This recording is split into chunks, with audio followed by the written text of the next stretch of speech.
Damodra devotional ఛానల్కు స్వాగతం. వైశాఖ పురాణం 13వ అధ్యాయం. 11వ అధ్యాయం గమనించి ఉంటే రతీదేవి గురించి దేవతలు ఒక వ్రతం చేయమని చెప్పి సలహా ఇస్తారు కదండి. పూర్వజన్మలో మన్మధుడు చేసిన దానికి ఫలితంగా ఇప్పుడు ఈ స్థితి వచ్చింది కాబట్టి నువ్వు భర్త నీకు లభించడానికి కాను అసూయసేన వ్రతం ఆచరించు అని చెప్పి దేవతలు చెప్పారు కదండి. ఇప్పుడు ఈ అధ్యాయం ఏంటి అంటే అసూయసేన వ్రతము గురించిన వివరణ ఈ అధ్యాయంలో చూద్దాం. నారద మహర్షి అంబరీష మహారాజుతో ఇట్ల నేను శృతదేవుని మాటలను విని శృతకీర్తి మహారాజు మునివర్య, మన్మధుని భార్య రతీదేవి అసూయసేన వ్రతమును చేసినట్లు చెప్పారు.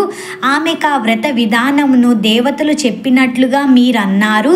దయ ఉంచి నాకు ఆ వ్రత నియమములను వివరింపుడు. ఆ వ్రతమున చేయవలసిన దానము, పూజనము, ఫలము మున్నగు వానిని కూడా చెప్పగోరుదునని అడిగాను.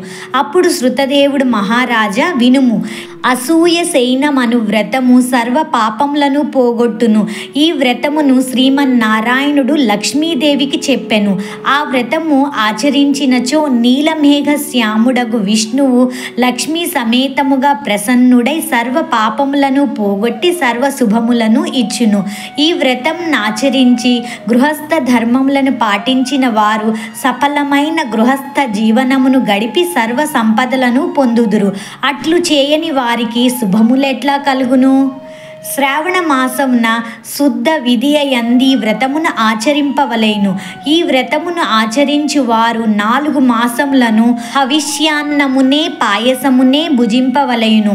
పారణ దినమున లక్ష్మీ సమేతుడగు శ్రీ మహావిష్ణువుని అర్చించి చతుర్విధ భక్ష్యములను వండి నివేదన చేయవలెను.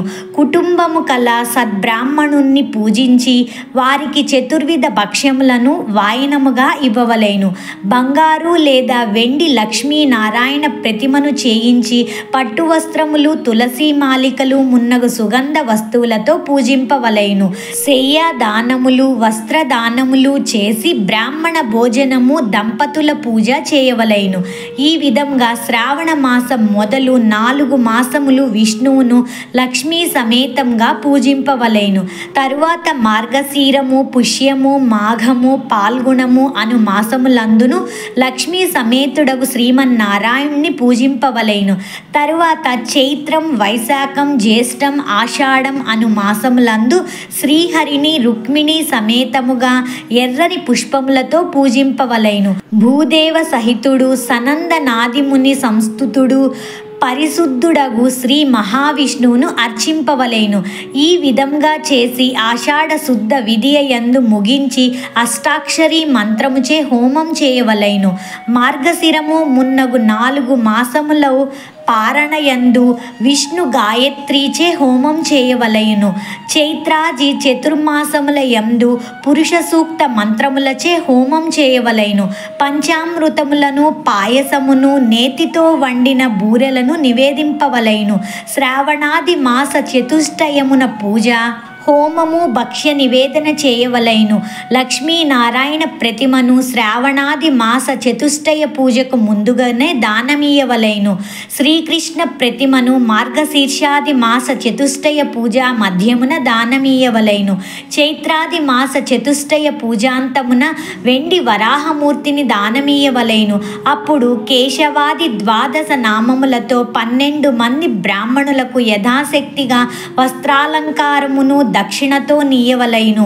నేతిలో వండిన బూరెలు ఒక్కొక్కరికి 12 చొప్పున దానమీయవలెను. తరువాత మంచమును, పరుపును ఉంచి దానిపై కంచు పాత్రపై సర్వాలంకార భూషితమగు లక్ష్మీనారాయణ ప్రతిమనుంచి విష్ణు భక్తుడు కుటుంబవంతుడనగు ఆచార్య బ్రాహ్మణునకు దానమిచ్చి బ్రాహ్మణ సమారాధన చేయవలెను. ఇప్పుడు చెప్పబోయే దాన మంత్రమును చెప్పి దానం చేసి అందరి భోజనమైన తరువాత తాను భుజింపవలెను. లక్ష్మ్యా అసూయసేనం యథా తవ జనార్దన శయ్యా మమప్యాశూన్యస్యాద్దా వేనానేవ కేశవ. అంటే ఏంటి అంటే, స్వామి జనార్దన, నీ శయ్య లక్ష్మీ సహితమై ఉన్నట్లుగా నా శయ్యయు సదా అశూన్యమై ఈ శయ్యాదానము చేనుండుగాక. ఈ వ్రతమును భార్యలేని పురుషుడును, విధవా స్త్రీయును, దంపతులను ఎవరైనను చేసుకొనవచ్చును. శృతదేవ మహారాజా, నేను నీకీ వ్రతమును పూర్తిగా వివరించి తిని. ఈ వ్రతం ఆచరించిన శ్రీ మహావిష్ణువు ప్రసన్నుడగును. ఆయన అనుగ్రహమును పొంది జనులందరూ ఆయురారోగ్యాలతో, భోగ భాగ్యములతో, శుభ లాభములతో సంతుష్టులై ఉందురు. కావున యథాశక్తిగా భక్తి శ్రద్ధలతో ఈ వ్రతం ఆచరించి భగవద్ అనుగ్రహమును పొందవలెను. భగవద్ అనుగ్రహమున ముక్తియు సులభమగును. మహారాజా, నీవడిగిన అసూయసేన వ్రతమును వివరించి తిని. నీకు మరేమి చెప్పవలయును అని శృతదేవముని శృతకీర్తి మహారాజుతో అనెను.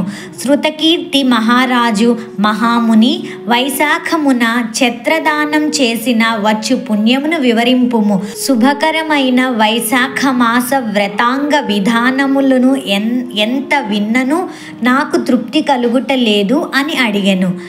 వైశాఖ పురాణం 13వ అధ్యాయం సంపూర్ణం. రేపటి అధ్యాయంలో ఛత్రదానం గురించి వివరించే ఒక కథను తెలుసుకుందాం. ఈ అసూయసేన వ్రతము అనేది కొంచెం వినడానికే కష్టంగా అనిపిస్తుంది కదండి. తిరిగి రేపటి అధ్యాయంలో కలుద్దాం. ఎవరైనా మన ఛానల్ని ఫస్ట్ టైం చూస్తున్నట్లయితే ప్లీజ్ సబ్స్క్రైబ్ చేసుకోండి. అలాగే లైక్ చేయండి, షేర్ చేయండి, కామెంట్ చేయండి. సర్వం శ్రీకృష్ణార్పణమస్తు.